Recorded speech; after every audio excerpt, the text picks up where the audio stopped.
tonight, Mark Regev, senior advisor to Israeli Prime Minister Netanyahu and a former Israeli ambassador to the UK. Thank you, Ambassador, for being here. I mean, you just heard part of what Clarissa saw when she was in Gaza. It seems like that have President Biden himself warning about Israel risking losing global support as it is continuing to fight this war. How concerned are you about that? Well, we have to fight this war. It wasn't a war that we sought, but it's a war that we've been forced to fight, and we have to win it. Because leaving Hamas in power in the Gaza Strip is just to condemn us all to more bloodshed in the future. Hamas says openly that they would repeat the October 7th attack again and again and again. Their words, they would continue to try to butcher our people. And frankly, Caitlin, Israelis just refuse to live any longer with this terrorist threat on our southern border. We will, as our defense minister said, we will eliminate this terror threat. And so Israelis do not have to live in fear of terrorists crossing the frontier and butchering their children. No one should have to live like that. We refuse to live like that. But what about the scenes in Gaza? I mean, I understand Israel's purpose with Hamas. I mean, that's been made quite clear. But the scenes you just saw, a little girl with her femur crushed, one child with a disfigured face, calling out thinking a nurse was his father. I mean, what is your reaction to seeing what is happening inside of Gaza?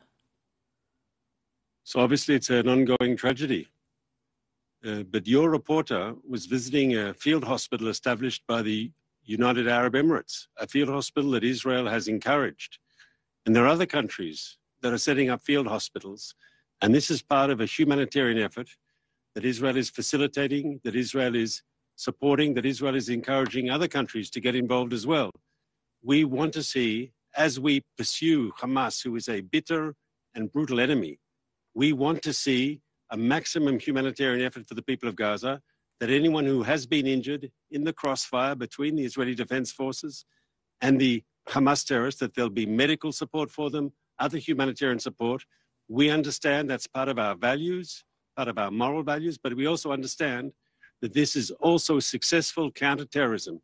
We've got to show that our enemy is only the terrorists, and that we will do what needs to be done to support the Gazan civilian population. Yeah. Well, I should note that field hospital that Clarissa visited, the doctors told her there it is the only one in that area that has any hospital beds left, and it has very few left. But let me ask you about CNN reporting that nearly half of the air-to-ground munitions that Israel has been using in Gaza since October 7th have been these unguided munitions. They're known as dumb bombs.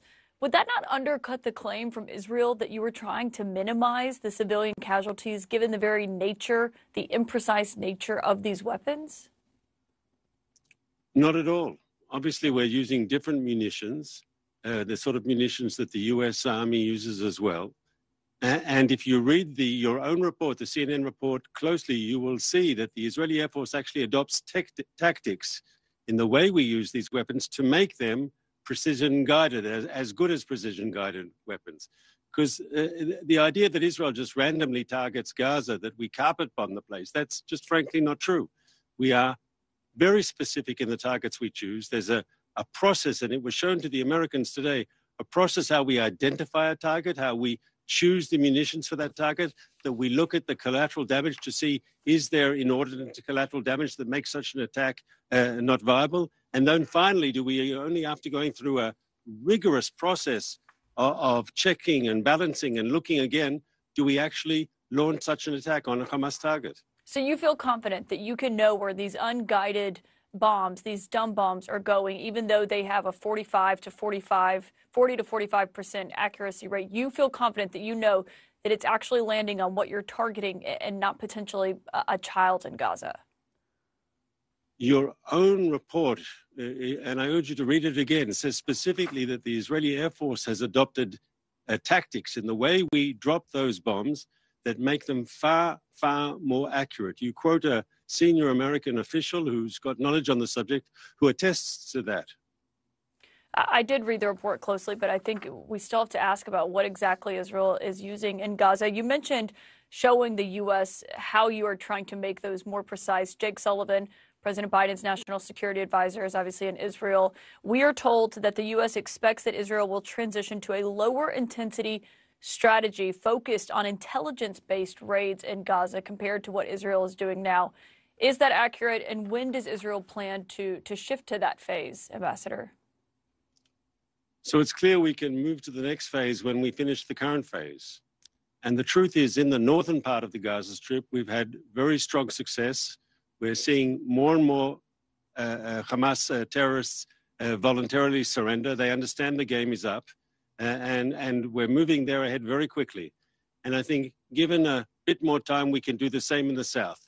There's no point finishing this when it's not over. There's no point finishing this with Hamas still alive. Then we're just back to square one. How and much we'll have more violence down the road. How much more time do you expect that will be?